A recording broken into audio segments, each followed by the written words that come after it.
There's a whole lot of mods out there for Blade and Sorcery. Most of them give you new weapons, new arenas, or beef up your opponents, but if you're a Nomad player, there's one that will fundamentally change your gameplay. Nomad is the Quest 2 port of Blade and Sorcery. The game was originally made for the power of a PC, but things had to be dialed back to make it run on a Quest. Except for downgraded graphics, it's the same game, with one exception. Nomad doesn't support more than 3 attackers at once. There's a mod called 10 NPCs that lets Nomad spawn up to 10 enemies at a time. I'm going to start a relentless wave with a maximum of 5 enemies, and an extra 2 attackers doesn't sound like very much, but this is much more intense than 3. The game gets much more challenging, and you really are attacked from all sides all the time, especially in a small area like the arena. There's a slight hit to performance, but gameplay is still smooth. That's reasonable. The mod pushes Nomad harder than the developers ever intended. Taking on 5 guys at once is much more hectic than 3, but we can make it worse. Most waves are limited to 5 enemies. The survival waves will throw 8 at you. Instead of fighting a few people, you're up against a whole gang.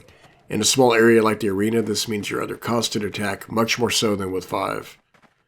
With 8 attackers, you can really start to see performance loss. It was noticeable earlier, but at 8 it starts to get harder to play.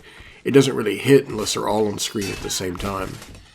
Also, this is a bit crazy. At 8 enemies, you're constantly surrounded. I enjoy the hell out of it, and it's a great workout, but it's pure chaos. Let's look at this from a slightly safer vantage point. This is a Warzone wave. You can see all 8 of the guys down there, 2 sides of a battle that I'm not really part of. If I jumped down, I'd be attacked too, but they're mostly interested in each other. When one goes down, they're immediately replaced. The spawner keeps their numbers roughly equal.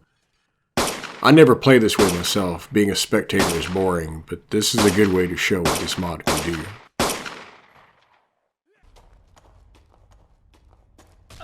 Ten NPCs also works in dungeons. Normally there can be more than 3 enemies in a room at once, but you'll never see that many, just 3 at a time.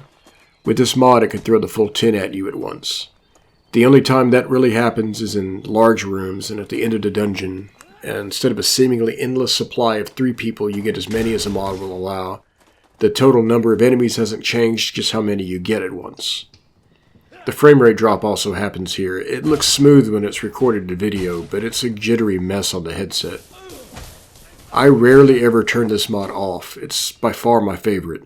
If you're new to mods, this is a good one to start with. If you've never used this mod, you should give this one a try.